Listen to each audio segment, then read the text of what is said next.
ஓம் சாந்தி 1/1/2026. இனிமையான குழந்தைகளே, நீங்கள் புத்துணர்வு அடைவதற்காக தந்தையிடம் வந்திருக்கிறீர்கள். தந்தை மற்றும் ஆஸ்தியை நினைத்தால் சதா புத்துணர்வாக இருக்கலாம். கேள்வி: புத்திசாலி குழந்தைகளின் முக்கிய அடையாளம் என்ன? பதில்: புத்திசாலியாக இருப்பவர்களுக்கு அளவற்ற குஷி இருக்கும். ஒருவேளை குஷி இல்லை என்றால் முட்டாள், அதாவது புத்தியற்றவர்கள். புத்திசாலி என்றால் தங்க புத்தி உடையவர்கள். அவர்கள் மற்றவர்களையும் தங்க புத்தி உடையவர்களாக மாற்றுவார்கள்.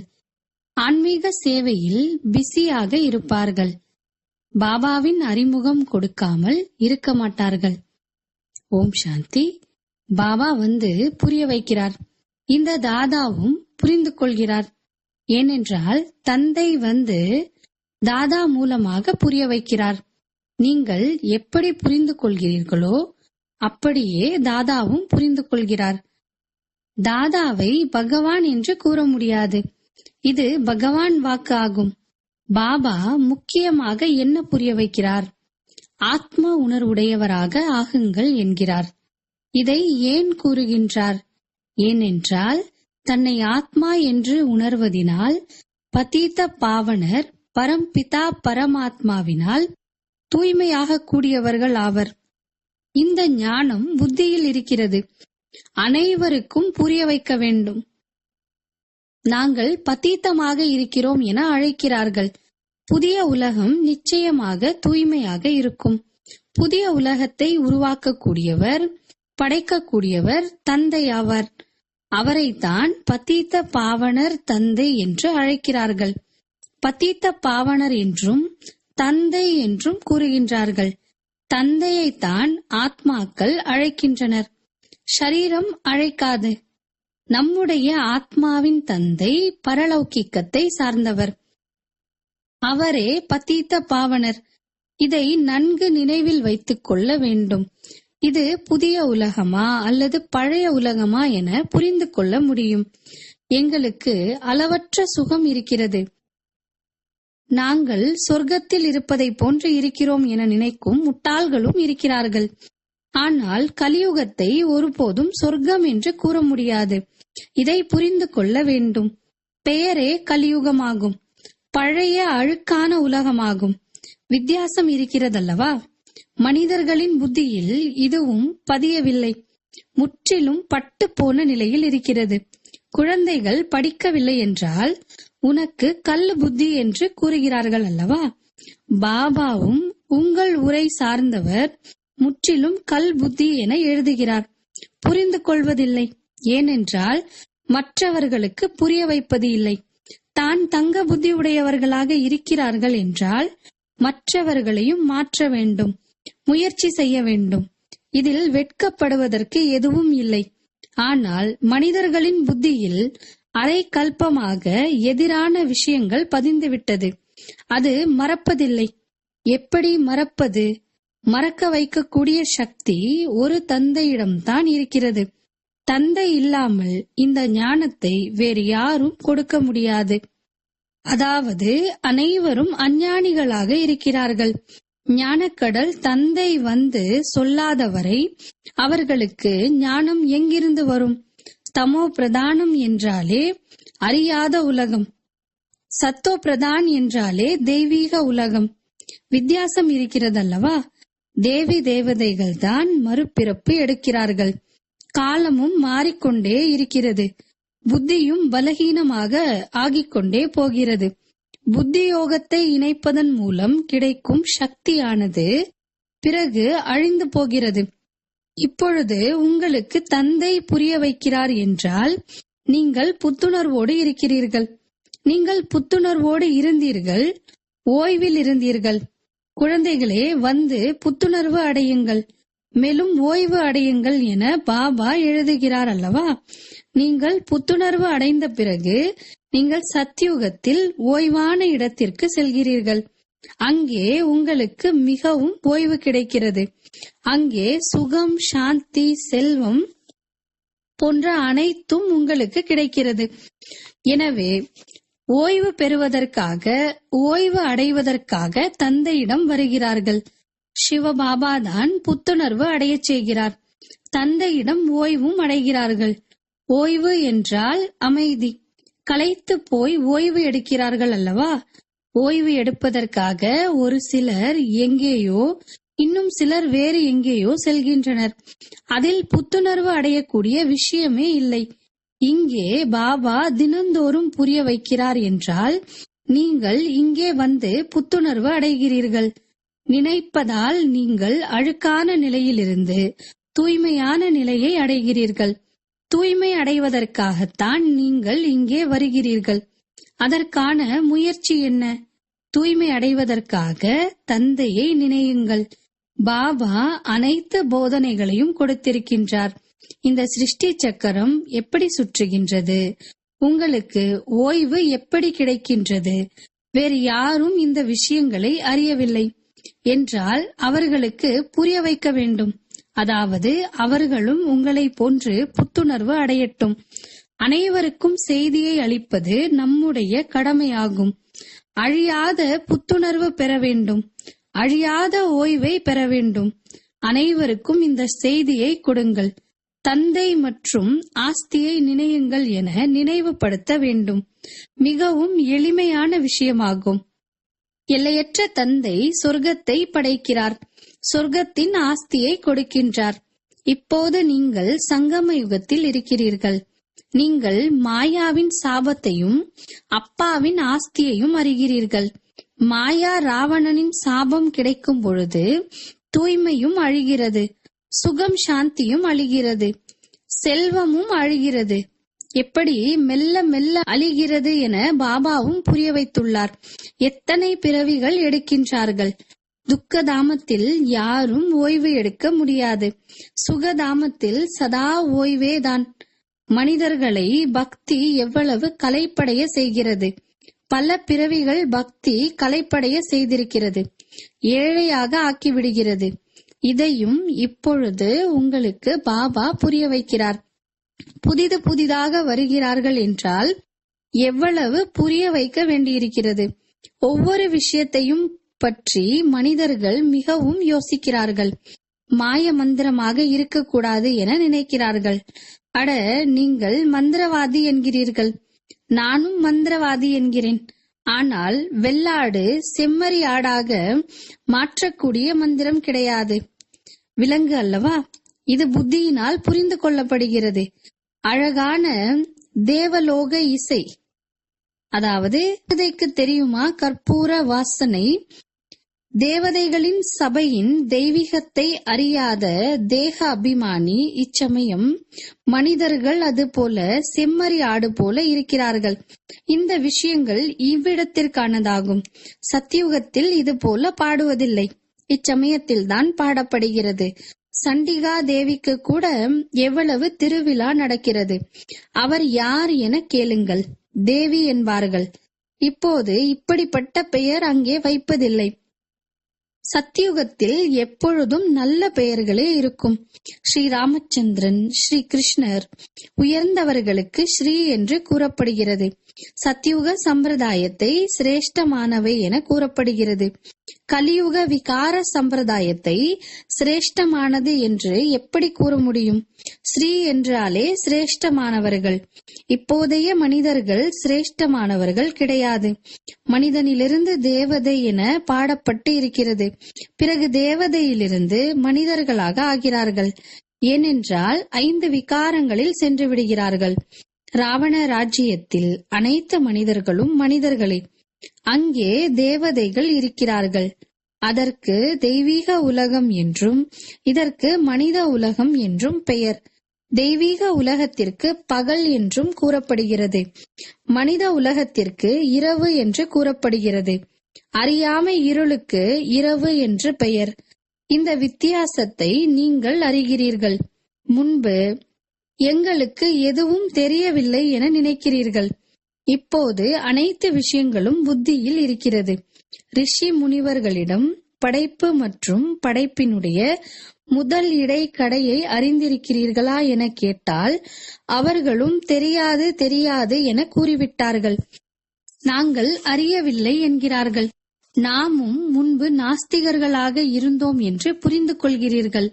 எல்லையற்ற தந்தையை அறியவில்லை.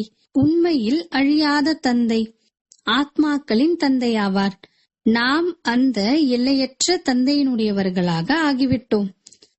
அவர் ஒருபோதும் எரிவதில்லை என குழந்தைகளாகிய நீங்கள் அறிகிறீர்கள். இங்கு அனைவரும் எரிகிறார்கள். ராவணனையும் எரிக்கிறார்கள். ஷரீரம் இருக்கிறது அல்லவா?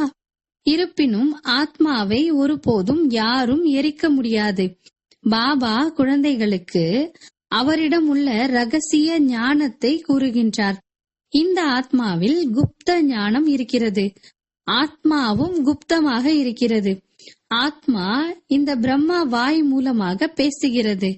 குழந்தைகளே, தேக உணர்வுடையவர் ஆகாதீர்கள்.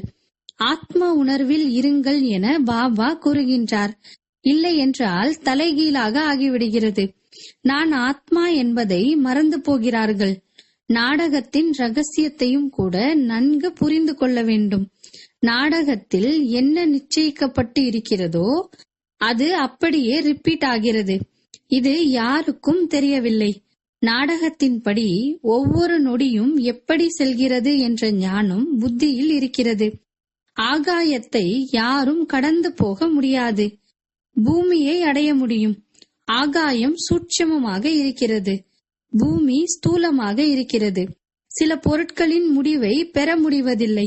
ஆகவே தான் ஆகாயமே ஆகாயம், பாதாளமே பாதாளம் என்கிறார்கள். சாஸ்திரங்களில் கேட்டிருக்கிறீர்கள் அல்லவா? மேலேயும் சென்று பார்க்கிறார்கள். அங்கேயும் உலகத்தை உருவாக்குவதற்கு முயற்சி செய்கிறார்கள். உலகம் நிறைய உருவாக்கப்பட்டிருக்கிறது அல்லவா? பாரதத்தில் ஒரே ஒரு தேவி தேவதா தர்மம் இருந்தது. மேலும் வேறு எந்த கண்டமும் இல்லை. பிறகு எவ்வளவு உருவாக்கப்பட்டு இருக்கிறது? நீங்கள் சிந்தியுங்கள். பாரதத்தின் எவ்வளவு சிறிய பாகத்தில் தேவதைகள் இருக்கிறார்கள். யமுனை ஆற்றங்கரை இருக்கிறது. டெல்லி சொர்க்கமாக இருந்தது. இவ்வுலகத்திற்கு சுடுகாடு என்று பெயர். அகால மரணங்கள் நிகழ்ந்து கொண்டே இருக்கிறது. அமரலோகத்திற்கு சொர்க்கம் என்று பெயர். அங்கே மிகவும் இயற்கையான அழகு இருக்கிறது. உண்மையில் பாரதத்தை சொர்க்கம் என்கின்றனர். இந்த லக்ஷ்மி நாராயணன் சொர்க்கத்திற்கு அதிபதி அல்லவா? எவ்வளவு அழகாக இருக்கிறார்கள். சத்தோ பிரதானமாக இருக்கிறார்கள் அல்லவா? இயற்கையான அழகு இருக்கிறது. ஆத்மாவும் மின்னிக்கொண்டு இருக்கிறது. கிருஷ்ணரின் பிறவி எப்படி இருக்கும் என குழந்தைகளுக்கு காண்பிக்கப்பட்டது. அறை முழுவதும் ஒளி பிரகாசமாக இருக்கும். பாபா குழந்தைகளுக்கு புரிய வைக்கின்றார். இப்போது நீங்கள் சொர்க்கத்திற்கு போவதற்காக முயற்சி செய்து கொண்டு இருக்கிறீர்கள். வரிசை கிரமம் நிச்சயம் இருக்க வேண்டும். ஒருவரை போல அனைவரும் இருக்க முடியாது. இவ்வளவு சிறிய ஆத்மா எவ்வளவு பெரிய பாகத்தை நடிக்கிறது என்பது சிந்திக்கப்பட வேண்டியது. உடலை விட்டு ஆத்மா வெளியேறியதும் உடலின் நிலை எப்படி ஆகிறது பாருங்கள். முழு உலகிலும் இருக்கும் நடிகர்கள் அனாதியாக உருவாக்கப்பட்ட அதே நடிப்பை நடிக்கிறார்கள். இந்த சிருஷ்டியும் அனாதியாகும். அதில் ஒவ்வொருவருடைய நடிப்பும் அனாதியாகும். இந்த சிருஷ்டி என்பது மரம் போன்று என தெரிந்து கொள்ளும் போது அதை அதிசயம் என்று கூறுகின்றனர். பாபா எவ்வளவு நன்றாக புரிய வைக்கின்றார். நாடகத்தில் யாருக்கு எவ்வளவு நேரமோ அவ்வளவு புரிந்து கொள்வதிலும் நேரமாகிறது. புத்தியில் வித்தியாசம் இருக்கிறது அல்லவா? ஆத்மா மனம் புத்தியுடன் இருக்கிறது அல்லவா? எனவே எவ்வளவு வித்தியாசம் இருக்கிறது. நாம் உதவித்தொகை பெற வேண்டும் என குழந்தைகளுக்கு தெரியும். மனதிற்கு குஷி ஏற்படுகிறது அல்லவா? இங்கேயும் உள்ளே வரும்போதே குறிக்கோள் எதிரில் தெரிகிறது என்றால் நிச்சயம் மகிழ்ச்சி ஏற்படும் அல்லவா?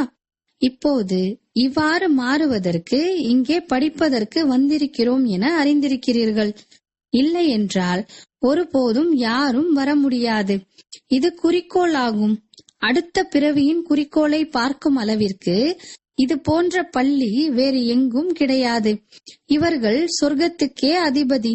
நாமும் இவ்வாறு மாறுகிறோம் என நீங்கள் பார்த்து கொண்டு இருக்கிறீர்கள். இப்போது நாம் சங்கம யுகத்தில் இருக்கிறோம்.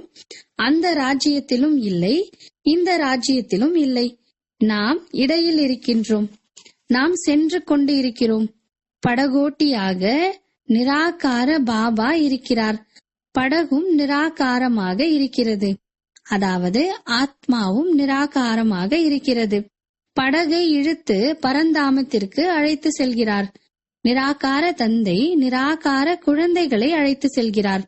தந்தை தான் குழந்தைகளை உடன் அழைத்து செல்வார். இந்த சக்கரம் முடிய போகின்றது. பிறகு அப்படியே ரிப்பீட் ஆகும். ஒரு உடலை விட்டு விட்டு இன்னொன்றை எடுக்கும். சிறியவர்களாக ஆகி பிறகு பெரியவர்களாக ஆவோம். மாங்கனியின் கொட்டையை மண்ணிற்குள் புதைத்து விட்டால் மீண்டும் அதிலிருந்து மாங்கனி கிடைப்பது போன்றதாகும். அது எல்லைக்குட்பட்ட மரம். இது மனித சிருஷ்டி என்ற மரம் ஆகும். இது விதவிதமான தர்மங்கள் கொண்ட மரம் என்று கூறப்படுகிறது. சத்தியுகத்தில் இருந்து கலியுகம் வரை அனைத்து பாகத்தையும் நடித்துக் கொண்டே இருக்கிறார்கள். அழிவற்ற ஆத்மா 84 பிறவிகளின் பாகத்தை நடிக்கிறது. லக்ஷ்மி நாராயணர் இருந்தனர், இப்போது இல்லை. சக்கரத்தில் சுழன்று இவ்வாறு ஆகிறார்கள். முதலில் இந்த லக்ஷ்மி நாராயணர் இருந்தனர். பிறகு அவர்களே கடைசி பிறவியில் பிரம்மா சரஸ்வதியாக இருக்கிறார்கள் என்று கூறுவார்கள். இப்போது அனைவரும் திரும்பி போக வேண்டும். சொர்க்கத்தில் இவ்வளவு மனிதர்கள் இல்லை. இஸ்லாமியர்களும் இல்லை, பௌத்தர்களும் இல்லை. தேவி தேவதைகளை தவிர வேறு எந்த தர்மத்தை சார்ந்த நடிகர்களும் இல்லை. இதுவும் யாருடைய புத்தியிலும் இல்லை. புத்திசாலிகளுக்கு டைட்டில் கிடைக்க வேண்டும் அல்லவா? யார் எவ்வளவு படிக்கிறார்களோ அவ்வளவு முயற்சிக்கு ஏற்ப வரிசை கிரமத்தில் பதவியை அடைகிறார்கள். எனவே குழந்தைகளாகிய நீங்கள் இங்கு வரும் பொழுதே இந்த குறிக்கோளை பார்த்து மகிழ்ச்சி அடைய வேண்டும். மகிழ்ச்சிக்கு அளவில்லை. பாடசாலை அல்லது பள்ளி என்றால் இப்படி இருக்க வேண்டும்.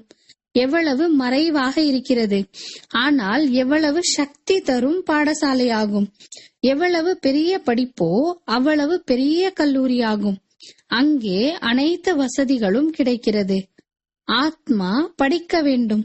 பிறகு தங்க சிம்மாசனத்தை விரும்பினாலும் சரி, மர சிம்மாசனத்தை விரும்பினாலும் சரி. சிவ பகவானின் வாக்கு என்றால் குழந்தைகளுக்கு எவ்வளவு மகிழ்ச்சி இருக்க வேண்டும். முதல் நம்பரில் இந்த உலகத்தின் இளவரசர் இருக்கிறார். குழந்தைகளுக்கு இப்பொழுது தெரிகிறது, ஒவ்வொரு கல்பமும் தந்தைதான் வந்து தனது அறிமுகத்தை கொடுக்கிறார். நான் இவருக்குள் பிரவேசமாகி குழந்தைகளாகிய உங்களை படிக்க வைத்துக் கொண்டு இருக்கிறேன். தேவதைகளுக்குள்ளும் இந்த ஞானம் கிடையாது. ஞானத்தினால் தேவதைகளாக ஆகின்றனர். பிறகு படிப்பின் அவசியம் இல்லை. இதில் புரிந்து கொள்வதற்கு மிகவும் விசாலமான புத்தி வேண்டும். நல்லது. இனிமையிலும் இனிமையான காணாமல் போய் கண்டெடுக்கப்பட்ட செல்லமான குழந்தைகளுக்கு தாயும் தந்தையுமாகிய பாப் தாதாவின் அன்பு நினைவுகள் மற்றும் காலை வணக்கம். ஆன்மீக குழந்தைகளுக்கு ஆன்மீக தந்தையின் நமஸ்காரம். ஆன்மீக தந்தைக்கு ஆன்மீக குழந்தைகளின் அன்பு நினைவுகள் மற்றும் நமஸ்காரம். தாரணைக்கான முக்கிய சாரம்: இந்த அசுத்தமான உலகத்தை புத்தியினால் சந்நியாசம் செய்து பழைய தேகம் மற்றும் தேகத்தின் உறவுகளை மறந்து தன்னுடைய புத்தியை தந்தை மற்றும் சொர்க்கத்தின் பக்கம் ஈடுபடுத்த வேண்டும். அழிவற்ற ஓய்வை அனுபவம் செய்வதற்கு தந்தை மற்றும் ஆஸ்தியின் நினைவில் இருக்க வேண்டும். ஆன்மீக சேவையில் வெட்கப்படக்கூடாது. வரதானம்: குழுவில் ஒருமித்த கருத்து மற்றும் மாறாத ஒரே விதமான மனோநிலையின் மூலமாக வெற்றியை பெறக்கூடிய உண்மையான சிநேகி ஆகுங்கள். குழுவில் ஒருவர் சொன்னார், மற்றொருவர் ஏற்றுக்கொண்டார் என்பதுதான் உண்மையான அன்பிற்கான அடையாளம். அப்படிப்பட்ட அன்பான குழந்தைகளின் உதாரணத்தை பார்த்து மேலும் பலர் நெருக்கத்தில் வருவதற்கு தைரியம் வைக்கிறார்கள். குழுவும் சேவைக்கான சாதனமாக ஆகிவிடுகிறது. எங்கே ஒற்றுமை நன்றாக இருக்கிறது, முற்றுகையிடப்பட்டுள்ளது என்பதை மாயா பார்க்கிறதோ அங்கே வருவதற்கு மாயா தைரியம் வைப்பதில்லை.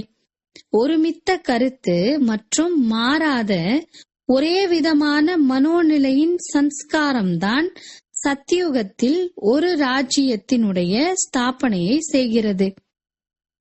ஸ்லோகன்: கர்மம் மற்றும் யோகத்தில் சமநிலை வைப்பவர்கள்தான் வெற்றி பெறும் யோகியாக இருக்கிறார்கள். அவ்யக்த சமிஞை.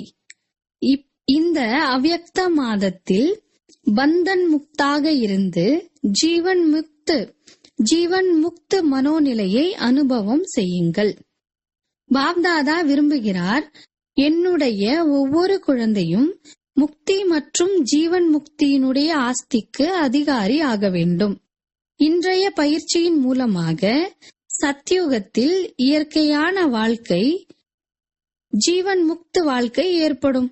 ஆனால் ஆஸ்திக்கான அதிகாரம் இப்பொழுது சங்கம யுகத்தில் இருக்கிறது. எனவே ஏதேனும் பந்தனம் ஈர்த்தால் காரணத்தை யோசியுங்கள், மேலும் நிவாரணம் செய்யுங்கள். ஓம் சாந்தி.